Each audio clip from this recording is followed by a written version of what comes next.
Let's face it, Magic the Gathering and trading card games have always felt like a niche within a niche. We all know the challenge of getting someone involved in tabletop games in 2024, but recently there's been a shift as major internet personalities and streamers alike have either rekindled their love for or picked up for the first time the best trading card game in the known universe. Magic is going mainstream, everybody, so there's a ton to talk about, and there's going to be real ramifications for fans like you and I. So today I want to talk about what's going on. I want to break it down into some pros and cons, and then I want to talk about the genesis of it all. Where did it begin? And spoiler alert, I believe it began in a place that fans like us were actually not too happy with. But before we get too deep down the rabbit hole, let's roll the intro and get started. TCGs are in a weird space in 2024, with everybody having accessibility to every piece of content they could ever want to consume and any game they could want to play right in their pocket.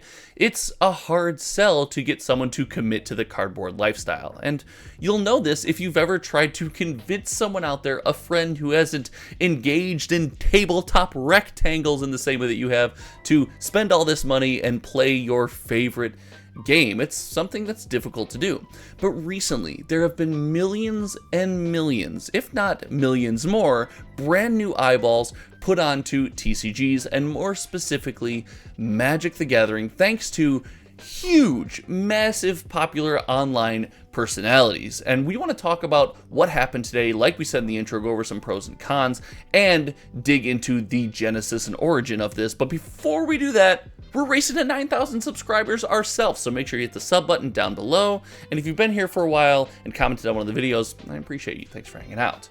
But streamers and online personalities like PayMoneyWubby and Moist Critical recently have gotten bit by the magic bug, or re-bit by the magic bug. I think Moist Critical's phrase was, his addiction is roaring up again, the cardboard trading card game addiction, and anybody here in the comment section on this channel can relate to that. So give some condolences down in the comments, because we have all been bitten by that bug, and that's probably why we're here in our basement with cardboard shelves behind us.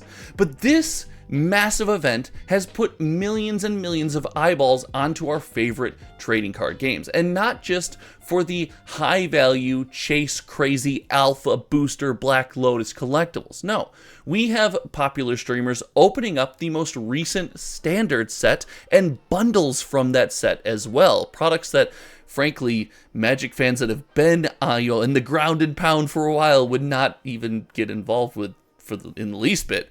But it's really interesting to see what this is going to do, and I want to talk about what this means for the future of Magic the Gathering as these streamers make our game more of an option to regular people out there. And I say that because these are personalities that the more regular human being watches. Let's face facts. Channels like mine are for those inundated in the cardboard lifestyle that have been around for a while and like, this is what we do and this is what we live. Channels like that are more for the every human. It's something for everybody, if you will, more popular online topics. And to get our game in front of eyeballs like that is invaluable. It's marketing that I don't think Wizards of the Coast could even pay for. But with all of this hype, all of this brand new energy, there are some pros and cons to everything that's going on here. And I want to start with the positive. I know it's not really a popular thing to do on YouTube, but you know, we do it a lot here on this channel, as we always try to keep things positive and look at what the good is. And I want to start with something I mentioned in the previous section here and say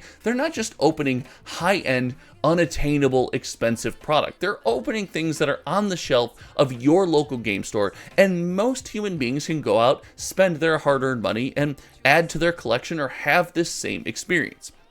This, to me, is huge. It is not uncommon for something crazy collectible or high value to pop off, and for streamers to then look and say, oh, look, everybody's looking at this $3 million thing. Shout out to the recent Black Lotus sale. I can kind of capitalize and get it on this, and not just capitalize, not from like a predatory standpoint, but most of these human beings and content creators are interested in content. They have an interest here. They think it's fun to talk about, and they will do so. But no, they are also opening the most recent set. Now, we'll criticize, I noticed no one got in at Karlov Manor when the set was absolutely terrible. They waited for Outlaws of Thunder Junction, an actual good set, and we'll get into why that matters here in the last section. But again, just a little joke there, but you dodge the bad one, you get in on the good one. Oh, no. If you're in with the cardboard lifestyle, you got to be in for the bad sets too.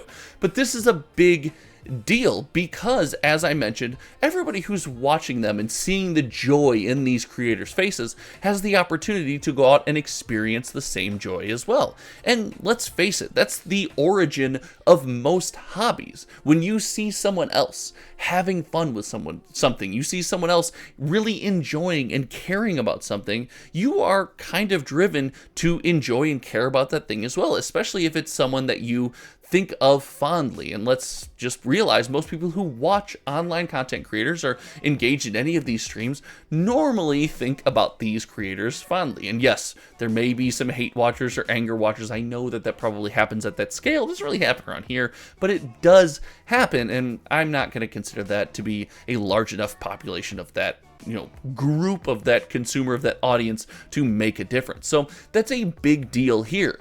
But there's another challenge answered by these streamers getting involved with Magic the Gathering that I think has been on the forefront of Magic the Gathering problems. The problem list in Magic the Gathering, this thing was pretty near the top, that content like this and creators like this are helping to solve. And they are repopularizing vintage Magic. So again, it's important that these creators open the most recent product and are in love with the Magic the Gathering as it's being delivered to us today. But a really big challenge in Magic the Gathering is taking a new player, a consumer, a Commander fan, who then now starts collecting new product to transition into vintage Magic. And why this must happen, or transition into collecting of some sort, is because when you collect things from Magic the Gathering, things from Magic's history, the game, the community, the cardboard lifestyle really gets its hooks into you, and you're here for the long haul. You get more and more passionate about these things. You find this appreciation for all of these things you have added to your collection, and that helps keep you around through the good times and the bad. And if you're here for the first time, let it be known, there will be good times, and yes, there will be bad.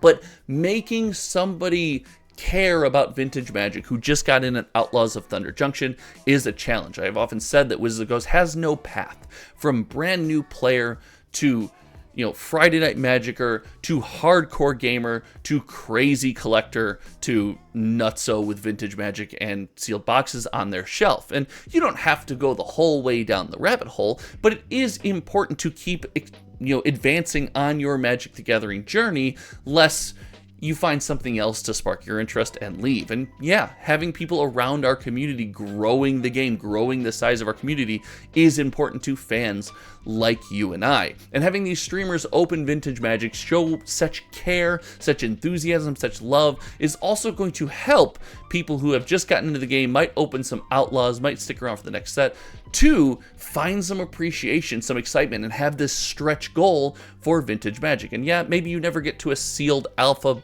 box, but you get to maybe a dual land here and there, maybe some old reserve list cards that are only $7 to $10, things like that. I think this is wildly important and helps deepen the roots of anyone new in Magic the Gathering, and it's something we're currently massively lacking in our community. But it's not just all pros. We talk about a lot of the good here. There is some negative as well. But it's not really with the exposure. I don't have a problem with any of the exposure. I don't have a problem with people opening packs. Heck, back when XQC and even Asmongold got involved in the Lord of the Rings set, and spoiler alert, we're talking about that last section here, I didn't even have a problem with the chase, hey, I'm only opening this for the one ring, I don't care about anything else. I didn't have a problem with that.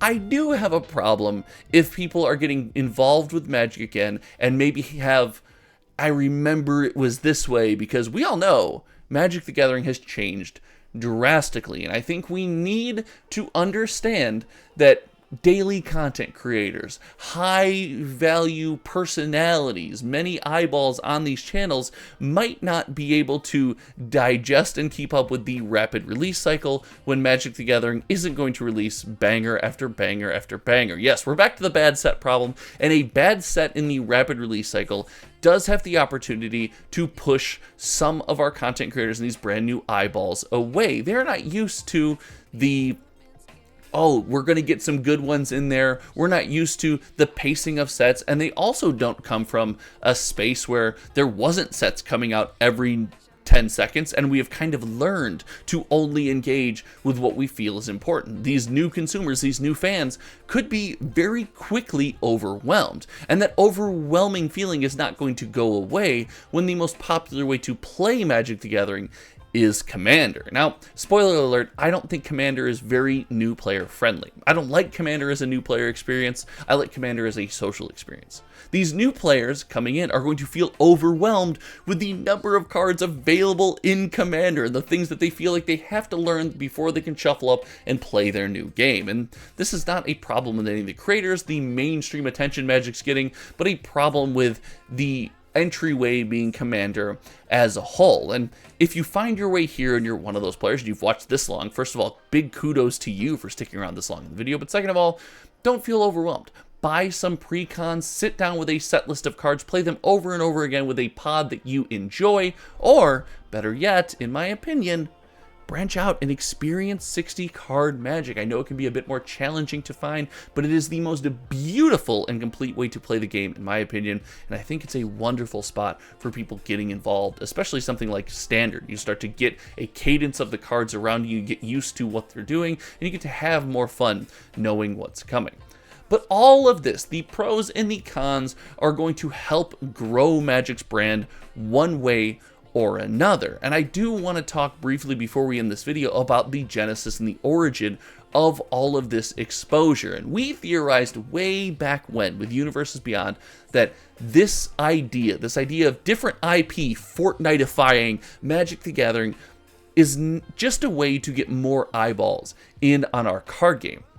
And that does seem to be working. There's been massive exposure from both creators to fans of other IP to just people that walk around and like these IPs, right? They've been involved with these things. There's been massive exposure to Magic the Gathering. Lord of the Rings really kicked this off, and there were Universes Beyond IP before that, but Lord of the Rings kicked this off, and these major content creators and major streamers really got more eyeballs in on the set than ever. And there's almost a sprinkling, think Brothers War and Transformers or Jurassic Park when it comes to Ixalan, of, oh, if you're into other IPs, there'll be something for you here and there.